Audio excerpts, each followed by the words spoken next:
পদ্ধতি নাম্বার 1, চাওয়া মাত্রই দিয়ে দেয়, বলে হ্যাঁ দিব তো দিয়ে দেয়, আমরা খুশি। পদ্ধতি নাম্বার 2, আমরা যাই, আল্লাহ এটা দাও, আল্লাহ তখনও বলে ইয়েস দেব, কারণ না বলে ফিরিয়ে দিতে আল্লাহ জানেন দেব, তবে সাথে সাথে দেন না, লেটার অন, দেরি করে। কখন দিলে আমার জন্য ভালো, এটা আমার চেয়েও ভালো জানে কে? দেরি করে দেয়। পদ্ধতি নাম্বার 3, আমি চাইলাম আল্লাহ এটা দাও, আল্লাহ বলে ইয়েস দেব, সাথে সাথে দেয় না, দেরি করেও দেয় না। এটা কিয়ামতের ময়দানের জন্য তিনি রেখে দেয়, যাতে ওই দিন বিপদের কালে এই দোয়ার বদৌলতে তিনি আমাদেরকে বাঁচিয়ে দিতে পারে। তাহলে যে এত এত দোয়া করি, লাভ আছে না নাই? হয় সাথে সাথেই কবুল, নয় কিছু সময় দেরি করে কবুল, তা না হলে আখেরাতের অ্যাকাউন্টে আমাদের জন্য ব্যালেন্সে রেখে দিয়েছে কে?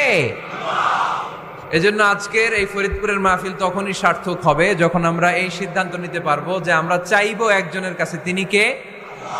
এবং চাইবো চাওয়ার মতো, যেহেতু এটা একটা শিল্প, আর্ট, এটাকে আত্মস্থ করতে হয়। চাওয়ার মতো চাইলে এটা কখনো মিস হয় না। এজন্য আমরা মন প্রাণ উজাড় করে আল্লাহ তাআলার কাছে চাইবো, শুধু নিজের জন্যই চাইবো, আশেপাশে আর কারোর জন্য চাইবো না। কেন? ওনার জন্য চাবো কেন? আমারটা আমি চাবো, ওনারটা উনি চাবে। কথা কন? অনেকে বলে হুজুর আমি আরেকজনের জন্য দোয়া করে কি লাভ, ওনারটা উনি করবে, আমারটা আমি করি। এরকম একটা লজিক বা যুক্তি আছে না নাই? এটা ভুয়া যুক্তি, এটার কোনো গ্রাউন্ড নাই। কারণ আমার জন্য দোয়া করলে যেমনি লাভ, আরেকজনের জন্য করলেও লাভ। হাদিসে এসেছে কোন মুসলিম যদি ইয়াদউ লি আখিহিল মুসলিম বিযাহরিল গায়ব, তার কোনো ভাইয়ের জন্য যদি কেউ দোয়া করে, ওই দোয়াটা আগে আল্লাহ তার জন্য কবুল করে নেয়। কারণ সে দোয়া যাই করে, পাশ থেকে ফেরেশতারা বলে ওয়ালা কাবি মিসলিন, ওয়ালা কাবি মিসলিন, তোমার জন্য এটা কবুল করুক। যেমন আপনি দোয়া করলেন আল্লাহ আমার এই ভাইটা অসুস্থ, আল্লাহ আমি দোয়া করছি আল্লাহ আপনি তারে সুস্থ করে দেন। ফেরেশতারা বলে আল্লাহ ওয়ালা কাবি মিসলিন, যিনি দোয়া করছে তার যদি কোনো রোগ বালাই থাকে আগে তারে সুস্থ করে দেন।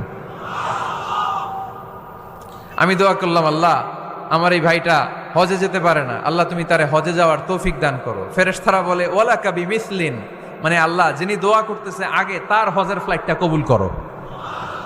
লাভ আছে না নাই? এজন্য নিজের জন্য দোয়া করলেও লাভ, পরের জন্য দোয়া করলেও লাভ।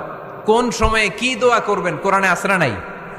আল্লাহর নবীরা এগুলো আমাদেরকে সব শিখিয়ে গিয়েছে। সাইয়েদনা আদম আলাইহিস সালাম ভুল করে গন্ধম খেয়ে ফেললেন, আল্লাহর কাছে কাঁদতে শুরু করলেন, শত শত বছর চোখের পানি ছেড়ে উনি কাঁদলেন। আর একটা দোয়া আমাদের জন্য রেখে গেলেন যে আমরাও আদম জাত